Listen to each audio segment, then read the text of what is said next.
April Fool's Day is a 1986 American murder mystery slasher horror comedy, I guess I'm calling it for now, film directed by Fred Walton and stars Deborah Foreman, Thomas F. Wilson, Griffin O'Neill, Amy Steele, Ken Olandt, Deborah Goodrich, and Leah Pinsent. The plot follows a group of college students getting together on spring break on a remote island where one by one they become prey to an unknown murderer.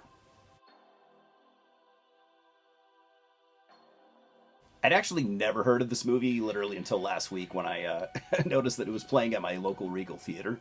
I love 80s movies, especially horror, and if there are gems that I've missed from that era, I just want to see them all. This one was pretty unique and not really what I expected at all, to be honest. I looked into Fred Walton's filmography, and I guess murder mystery type stuff seems to be his bread and butter, and he even directed When a Stranger Calls in 1979 as his feature debut. A movie I've actually always known about, but I never did see it. The film starts out with all of our characters taking a ferry to the island, and it's your typical 80s kind of college movie scene, I guess you'd say.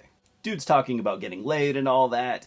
At times it does seem like this was written by 12-year-olds, but I think it was intentional. Because as much as this movie wants to be a horror movie, or anything else, it also wants to be like Meatballs or Weekend at Bernie's, and at times even like a little bit of Breakfast Club. And again, looking at Fred Wilton's filmography, other than When a Stranger Calls, which, like I said, I haven't really seen, none of his films are pure horror.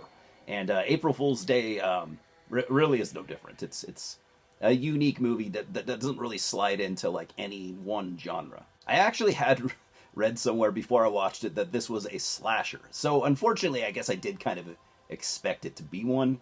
Calling this a slasher, though, is a huge, huge reach.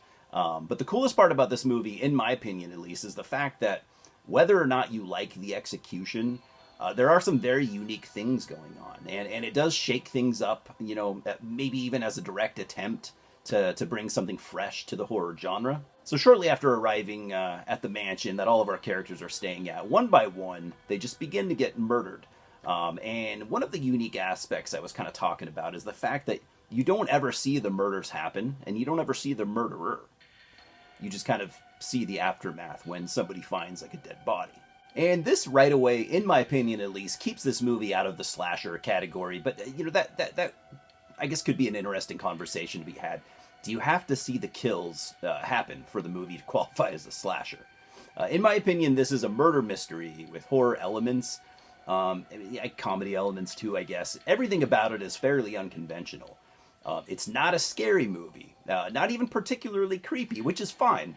Honestly, what I enjoyed the most was the fact that it stood out to me, which is, these days is becoming, frequently more rare. I think this movie's biggest flaw is that, although the writing is decent, it's just not quite good enough to pull off its own ideas. And don't get me wrong, I really appreciate what it's going for. It wants you to laugh, it wants you to be scared, but most of all, it wants you to be interested in the mystery. And it does what it can to keep you guessing who the killer is, or who it might be. It does, the whole red herring thing a couple of times, and it does an okay job at all of those things. It just doesn't quite excel at anything that it does, and that's why I'm giving April Fool's Day a 2.5 out of 4 stars. It really is an interesting watch, and I did like how the ending kind of toys with you. It's just not as effective as I think it could have been. So what's funny is that I was thinking that, man, there's some really good ideas here. Someone should remake it. Apparently it happened in 2008, but it looks really, really bad. I think it would be a cool project by some, young talent to reboot or remake, maybe like the Radio Silence crew or something. Anyways, I do recommend this movie just for something a little different, if nothing else. I thought it was an interesting watch. Cheers, guys, and I'll see you at the multiplex. Subscribe right now, please.